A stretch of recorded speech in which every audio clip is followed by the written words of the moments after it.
From the dawn of history, a better way of life has been man's dream, man's goal. Men sought and found a new world, a better way of life, liberty, and the pursuit of happiness. Yet for all their vast achievements, something of their dream still eluded them. Despite the world's highest living standards, the average American remained vaguely discontent, aware that his goal of a better way of life had still not been fully realized. There was something missing. John. Yes, Mary? John, what's happening to us?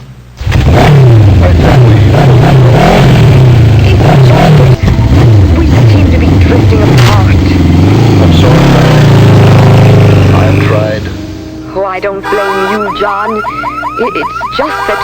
It's not your fault either, of course. It's just that we don't have... Exactly. There's this awful gap in our lives just because we don't have... Oh, I keep hoping someone can find a way to... Don't be a fool, Mary. You know that's impossible. Oh, I know. It's just that... Gad, it's ironic. With all our technology and industrial know-how, we still don't have the one thing that could give us a better way of life.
When you've got 1,000 animals to look after, you need a lot of clean water. Here at Emmen Zoo, they looked at nature's solution for purifying water and imitated it. All the wastewater is collected for treatment. In an accelerated computer-controlled process, the water is naturally purified using the power of plants, algae, and fish, before returning to be used again. This endless cycle of renewal cleans 1 million litres of water daily, with zero waste. And, as any of the zoo's residents will testify, it's not just the environment that benefits.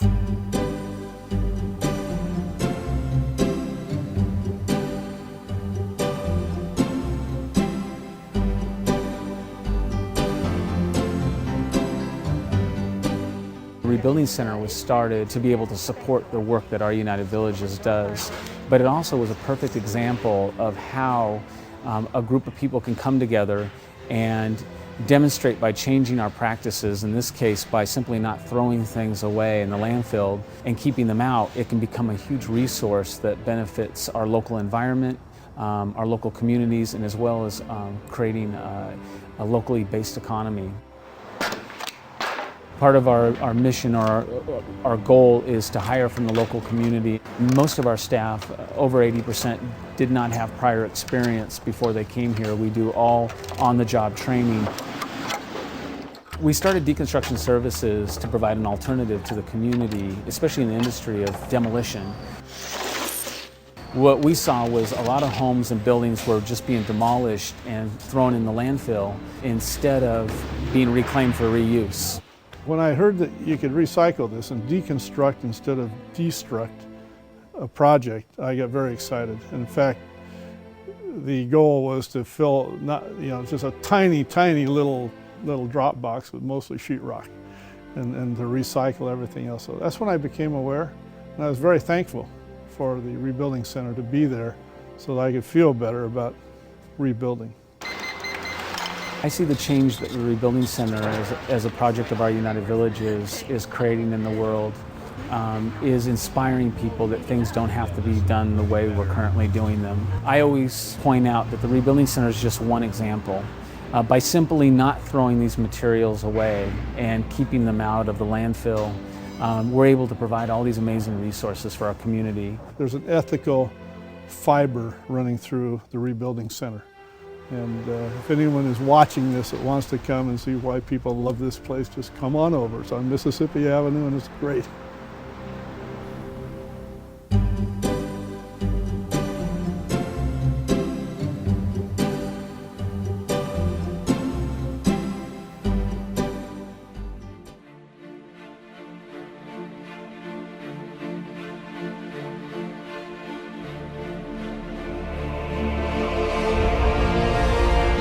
Those headlines about global warming.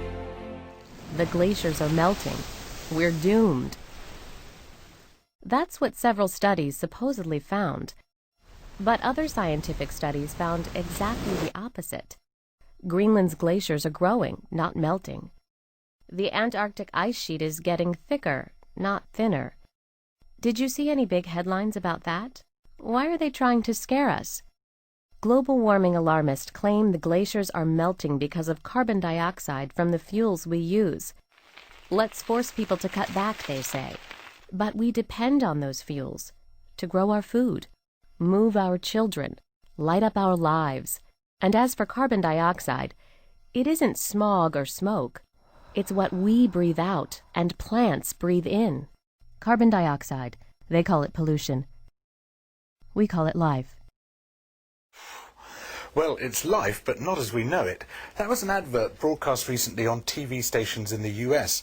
It seems to be suggesting that the more carbon dioxide we produce, the better off we'll be. And the people who made it don't stop there. You've seen those headlines about global warming. The glaciers are melting. We're doomed. That's what several studies supposedly found. But other scientific studies found exactly the opposite. In fact, 70 out of the 81 glaciers measured by the World Glacier Monitoring Service are shrinking. This pattern, the service says, provides clear evidence of a warming climate. So who made these videos? It's called carbon dioxide. A lobby group called the Competitive Enterprise Institute. It has so far received over $2 million from the oil company ExxonMobil. It's one of dozens of lobbyists which has taken Exxon's money. The things we need.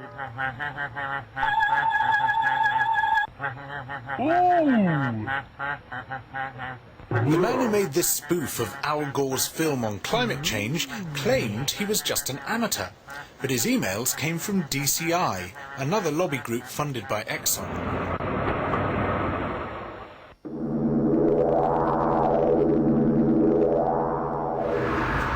The oil company's activities are causing great concern to scientists in the United Kingdom. This is the Royal Society, Britain's preeminent scientific academy. We've learnt that they have sent in an official letter of complaint about some of ExxonMobil's misleading statements. Hi, Bob. Hi. Bob Ward has just written a paper on the way the oil companies have influenced the media's reporting of climate change. Why has the Royal Society lodged an official complaint with Exxon? The Royal Society feels that some of the documents that ExxonMobil has published recently provides a misleading and inaccurate view of the state of scientific evidence about climate change. And they've also been funding groups that have similarly been producing misleading information. And so we've asked ExxonMobil to stop doing that. One of the journalists singled out for criticism by the Royal Society is the Daily Mail's columnist Melanie Phillips.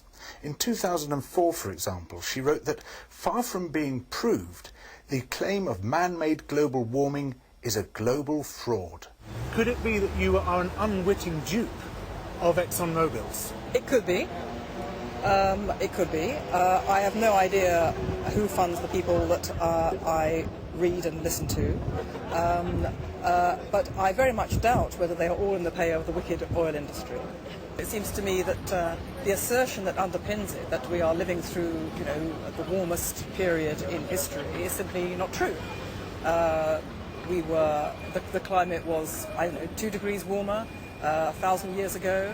But Melanie, that's simply untrue. I mean, it was 1,000 years ago, if you're talking about the beginning of the second millennium, it was about 0.2 degrees warmer than the preceding centuries, but still 0.6 degrees cooler than it is today.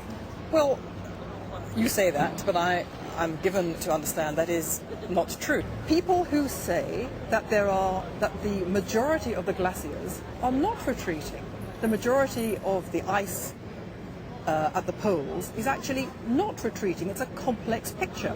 Some of it is retreating, some of it is increasing. Why are they trying to scare us? The globe is slowly warming, real scientists all know, but ExxonMobil's here to claim it really isn't so. They pay for puppet scientists to dance upon a string and contradict the obvious so no one does a thing. So raise your glass to ExxonMobil, drink some more, refill your cup, have some more, there's always plenty, drain it right out, bottoms up. Toast the earth with ExxonMobil, run the tap till closing time, let those others tilt at windmills, ride the tiger, you'll be fine. Beyond the frozen Yukon, the polar bears are scared, the caribou are nervous, the seals feel ill-prepared.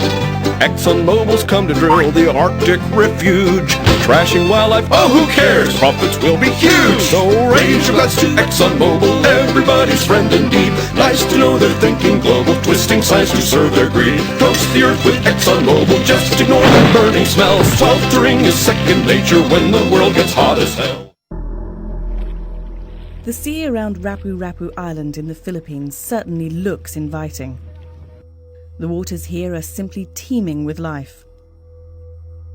This bountiful ocean, one of the most diverse in the world, also provides abundant fishing grounds for the local fishermen.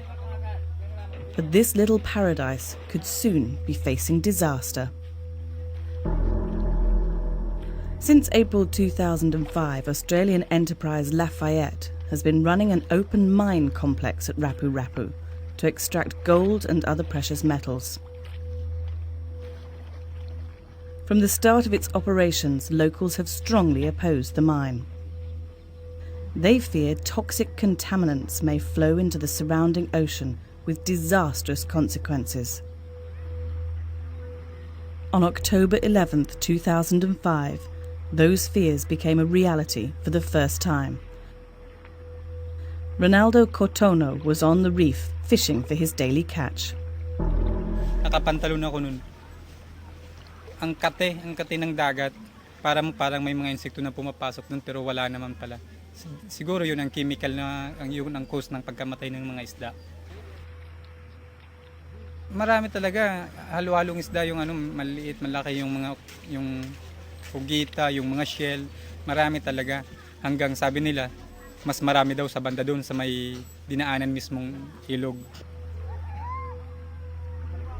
Over the past months, several similar incidents have taken place, killing massive amounts of fish and other marine life. And the effects of cyanide, acid mine drainage and heavy siltation could last for decades to come. Poor fishing communities like the one at Binosawan are among those directly affected. The marginal income they make from fishing, as well as their health, are now both at risk. Antonio Casitas represents a local group that has been fighting the mine since its initial proposal. Inakampanya namin na talagang ang pagmimina nakakasira ng kalikasan, lalo-lalo ng tubig ng dagat. Kaya yung malaki ang hanap buhay nila dito, lalo ay yung tinatawag na blue marlin. Ngayon, kasi kaunti na lang ang nahuhuli nila. Ang nahuhuli nila ngayon. Mayroon naman nahuhuling isda, takot pa sila kumain, tapos problema yung mambibili, ayaw bumili. But the mine is casting a dark shadow far beyond Rapu Rapu Island.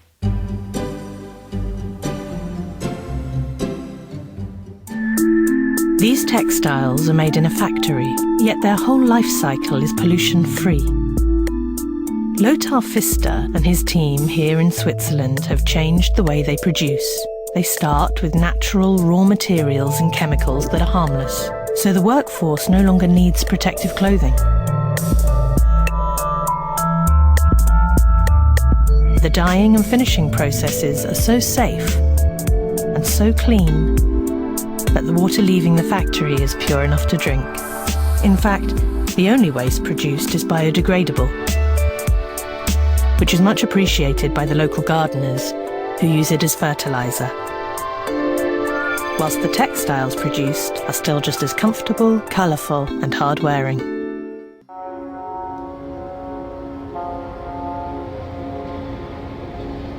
Every time we take a step, we leave energy behind. What if we could capture this energy as a clean source of electricity?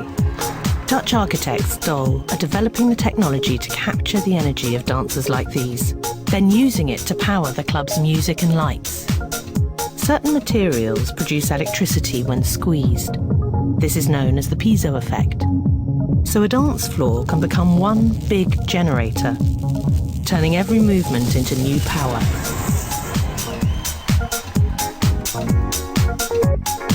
In fact, any vibrations we make can generate electricity. Even the rattle of the tram taking you home at the end of the night.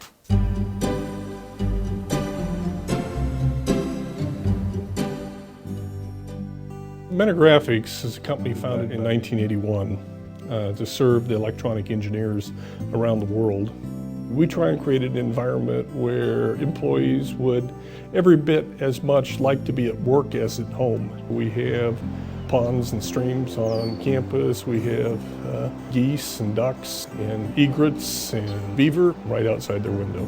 Build all the way up. If you were going to have women in the workforce, what you also needed to do was deal with the fact you were going to have mothers in the workforce. And quite early on, we had a child development center that is nationally award-winning because what it is it's much more than childcare, it's also education.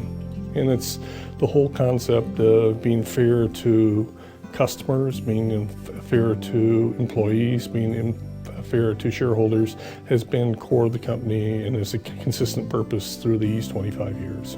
Win ethically is a core corporate value for Mentor because it's the right thing to do and because it's good for business. Our assets in our business are our people. We don't have big factories or expensive equipment. We have employees and the software they create. And the more we can do to make them happy, to make them productive, to attract the best, most innovative people in the world, then the more successful we will be. On multiple levels, in terms of, on business dealings, with vendors and customers, with employees, with the local community, Mentor Graphics has been outstanding in every aspect.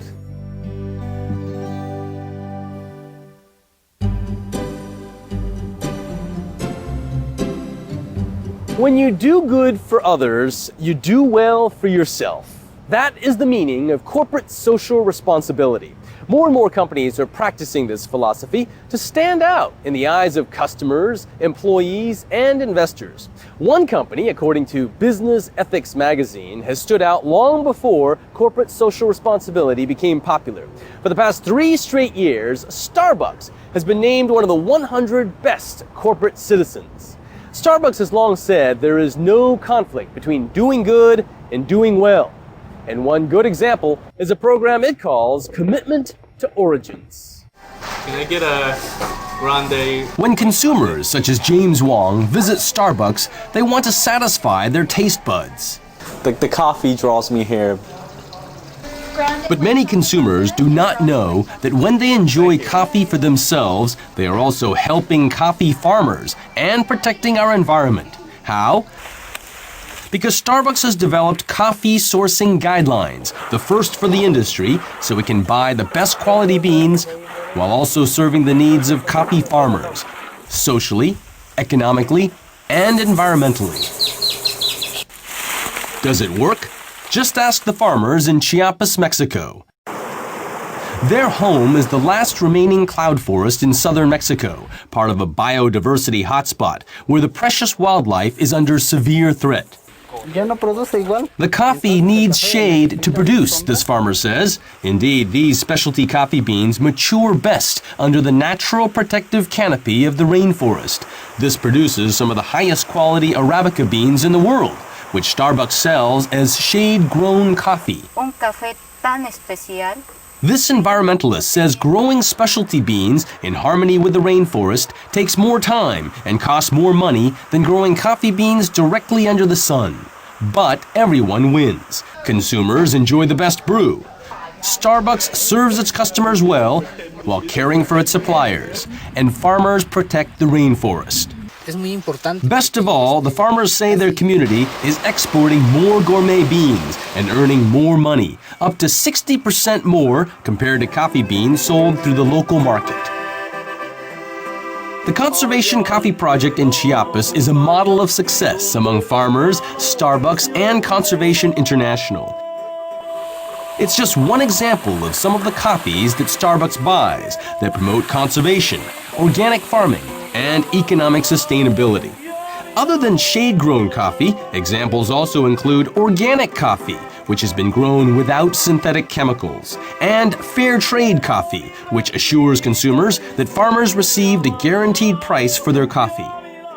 Can Starbucks really influence the global price of beans? Very little, because it is in the small niche market for gourmet coffee. In fact, Starbucks buys only 1% of the world's beans. But Starbucks is using the power of its brand name to set an example. It hopes its coffee sourcing guidelines will become a model to sustain the coffee industry. Commitment to Origins coffees are just one of many ways Starbucks is honoring its corporate social responsibility. Starbucks also builds schools and health clinics in coffee farming communities and has been recognized for programs to encourage its own employees to give back to the communities in which it sells coffee. I think what the company stands for brings me back time and time again. When you have a choice, you will go with a company that has more than just a good product. It also has good values, and I believe that's Starbucks. With the variety of programs Starbucks has launched over the past 30 years, it hopes to keep setting an example that when you do good for others, you do well for yourself.